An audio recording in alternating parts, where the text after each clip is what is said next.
Good evening. It's 6 o'clock on Thursday, the 31st of August 2017. Welcome back and thank you for joining us tonight for the return of the English edition of Aura News, bringing you the day's national top stories translated into English 6 days a week. Work for the reform on inspectorates, which predicts a reduction in the number of inspectorates from 16 to around 6 or 7, will start in September. The General Chief Inspector, Shkelchim Haidari, will lead this important reform. He called on the business owners not to allow inspections from anyone who appears in person to their business with a paper and pen, as the law states only online inspections can be conducted. The Chief Inspector added that the restructuring will last 2 to 3 years and that the inspectorates for environment, health and food, the inspectorate for the protection of territory, the technical inspectorate and the work and transport inspectorates will likely all merge into one central inspectorate. We will reformat the basis for, as well as the aims and objectives of checks conducted by inspectorates. We will have a smaller number of inspectorates and business owners will have the capacity to refuse inspections occurring in a corrupt way. Inspectors must meet their legal obligations and conduct inspections through honest administrative processes and standardised documents. This will occur through a regulated online procedure. I can say with responsibility that all the inspectors of the 16 state inspectorates are trained by the Central Inspectorate and are equipped with that which is necessary for online inspection, declared the Chief Inspector. The new Chief of General Staff today took on his duty after being decreed yesterday by President Ilir Meta. During the swearing-in ceremony, the General emphasised the continuation of reforms. During his speech, the Chief of General Staff said that he will work to sensitise the institutions in order to provide more financial support to the armed forces. I will not stop sensitising the civil institutions to provide more support for the armed forces in order to realise the objectives, increase the scale of reaction and of professional preparation. We will also strengthen the cooperation between institutions so that the armed forces are close to the people in case of any need, declared the new Chief of General Staff. He went on to add that the armed forces will continue to fulfil NATO requests. Meanwhile, in her last speech as Minister of Defence, Mimi Kodeli issued this message to the armed forces. Try to heal the wounds that you have and do not forget that your enemy is not in front of you. I have tried hard to return the armed forces to normalcy. A package of reforms has saved the armed forces from corruption and a negative reputation.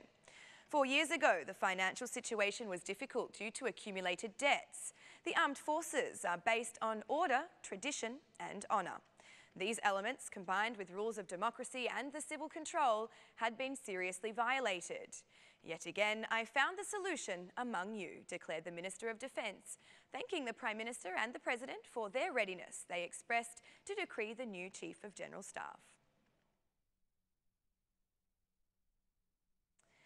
Athens has reacted today to a decision by Albanian authorities to demolish several homes belonging to ethnic Greek families in Himara as part of the general urban plan of the Himara municipality.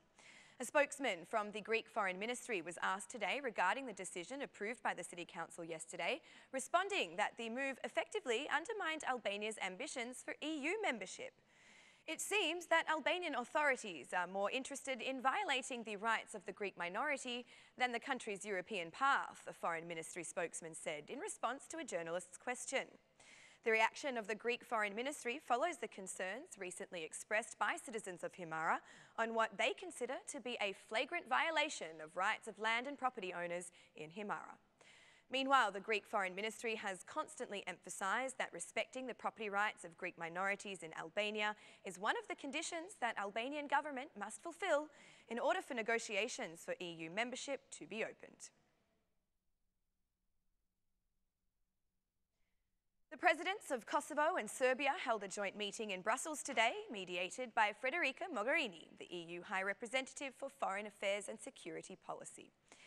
In a press statement, Mogherini announced that the presidents agreed to finalise the implementation of the Agreement on Justice, which foresees the integration of northern Kosovo into a unified justice system by October 17 of this year.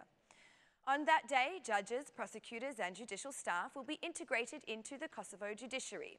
The integration of the judicial personnel will allow for justice to be delivered across Kosovo and, in particular, in the Mitrovica region, the statement reads. Speaking to journalists after the meeting, both presidents confirmed that they have agreed on implementing the agreement on justice. Kosovo's president said he will not intervene in Serbia's internal issues and added that Kosovo's territorial integrity and its independence are completed and irreversible issues. The previous meeting between the presidents was held on July 3, when the two presidents agreed to start a new phase of dialogue. Kosovo and Serbia had reached an agreement back in April 2013 with the aim of normalising relations between the two neighbouring countries.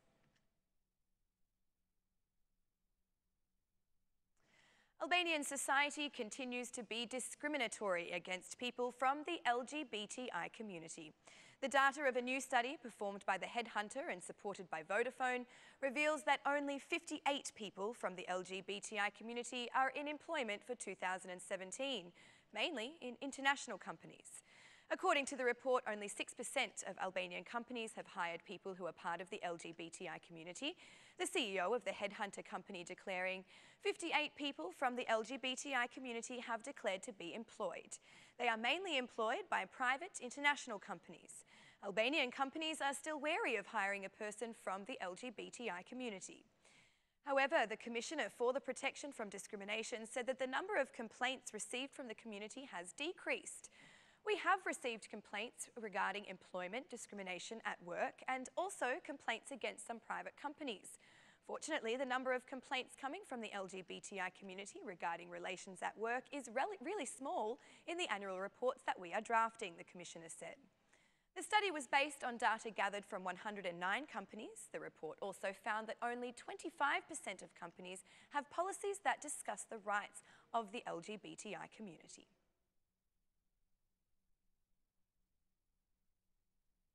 The recent data from the Bank of Albania shows that the second-level banks have given a further 1.8 billion lek in July to both businesses and consumers compared to the previous month.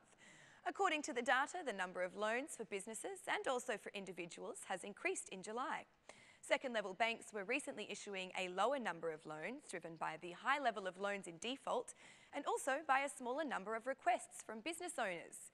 Based on data from the same period a previous year, loans were calculated to reach up to 4 billion lek. The data shows that loans given to individuals have increased in number, driven by the fact that the repayment history of such loans has been satisfactory. Data from the Bank of Albania also shows an increase in deposits in the month of July, which is related to the return of emigrants during summer. Deposits have increased by 5.3 billion lek, regardless of the low interests. Tirana's Mayor, Erion Veliaj, accompanied by the Minister of Urban Development, inaugurated today the centre of the Palumbus village, including its main entrance road. Mr. Veliaj declared that investments in infrastructure aim to take the area into a key tourist destination for both locals and foreigners. The Mayor declared that the City Hall's attention will turn to the development of rural areas over the 2 coming years. The Mayor added that the quality of work in the suburban areas is the same as the quality of work in the centre of Tirana.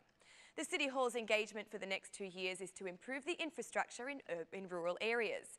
The quality of work made in the suburban areas of Tirana will be the same as the quality of work at Skanderberg Square and at the New Bazaar. We can say that the investments in the capital have the same level of quality, declared the Mayor, who thanked the Minister of Urban Development for the work delivered in the past 4 years. The Mayor also inaugurated the opening of an office for the management of tourism, where several traditional dishes from the area were presented.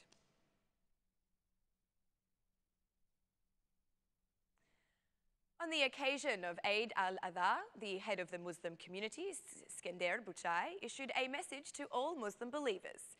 Mr. Bucay called on Muslim believers to be more generous, especially with the needy and orphans who wait for our attention.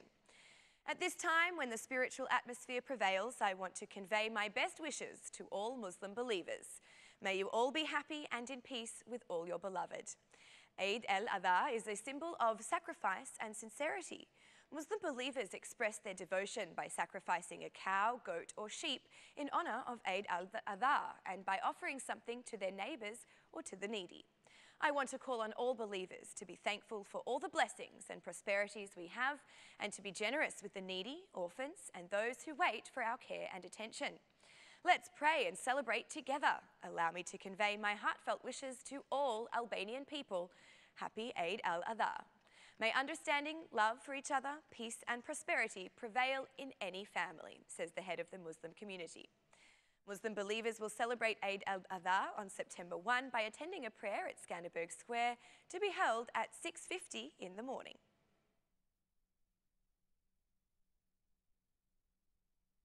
That's all for our English edition this evening. My name is Alexandra and you can again join me Monday through Saturday at 6 p.m. for your local news in English. On behalf of Aura News, thank you and good night.